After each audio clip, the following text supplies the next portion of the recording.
자, 이제 많이 접하는 질문들에 대해서 말씀을 드리겠습니다. 첫 번째 질문. 영주권이 없어도 캐나다에 실거주하면 캐나다 세금 보고 회복을 해야 되느냐? 예, 아까 설명해 드린 대로 영주권이 있다 없다가 중요한 게 아니고 내가 캐나다에 실거주를 하고 있는 세법상의 거주자냐? 네, 맞습니다. 그래서 예스고요. 그리고 세 번째, 네 번째 질문은 캐나다는 한국같이 증여세가 있느냐, 상속세가 있느냐? 둘 다 없습니다. 그래서 캐나다에 이민 와 사는 건 증여세, 상속세가 없다는 건 굉장히 큰 장점입니다. 그리고 아까 말씀드린 대로 부동산 중에 전세, 월세를 주는 경우는 무조건 해외자산 보고 해야 되고요.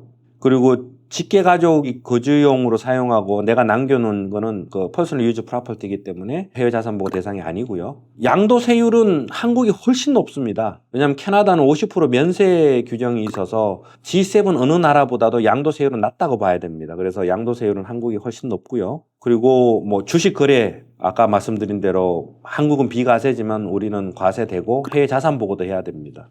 주거주지는 조건 없이 비과세고요.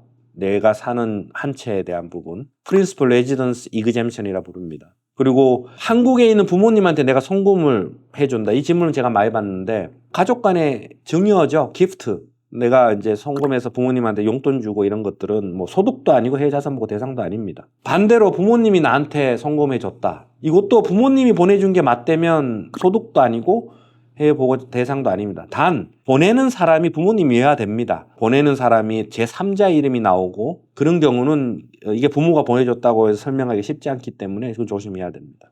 그리고 이제 12번 같은 경우 제가 자주 듣는 질문인데 나는 한국에 내 이름으로 명의가 돼 있긴 하지만 여러 가지 이유로 그걸 팔아서 가지고 올 이유도 없고 내 명의만 빌려줬지 이건 사실은 뭐 형제 거다 부모님 거다 나는 뭐 세금 보고를 한다는데 어떻게 하는지도 모르겠다 실제로 빚 갚고 나면 남는 것도 없다 뭐 그랬을 때도 세금 보고나 해외 자산 보고를 해야 되느냐 해야 됩니다.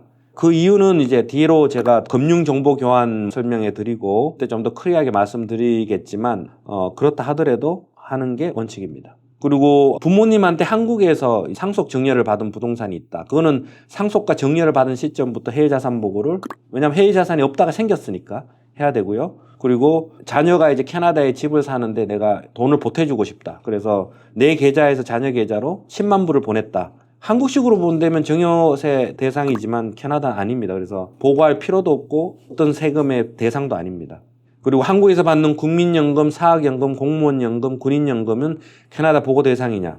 네, 맞습니다. 연금들. 하지만 과세 대상이냐 물어보면 아닙니다. 왜냐하면 똑같은 금액을 보고를 하고 똑같은 금액을 공제합니다. 그리고 부동산 팔았을 때 한국에서 양도세를 납했는데 다시 캐나다 세금 보고를 해야 되느냐? 네, 이중과세는 아니기 때문에 캐나다에서 한국에 부동산 판 거를 양도소득 보고를 따로 해야 되고요. 캐나다 세금이 나오겠죠? 그렇지만 한국에 세금 낸 게 있으면 세액공제를 받습니다. 그리고 여기서 살다가 떠나는 경우, 역이민하는 경우, 리빙 캐나다 하는 경우는 조심해야 될 게 특별히 디파처 텍스라고 세금이 있습니다. 내가 가지고 있던 자산이 다 판 걸로 간주되고 그래서 양도소득이 계산될 수 있습니다. 그 대신에 5년 안에 떠날 때는 디파처 텍스 대상이 아닙니다.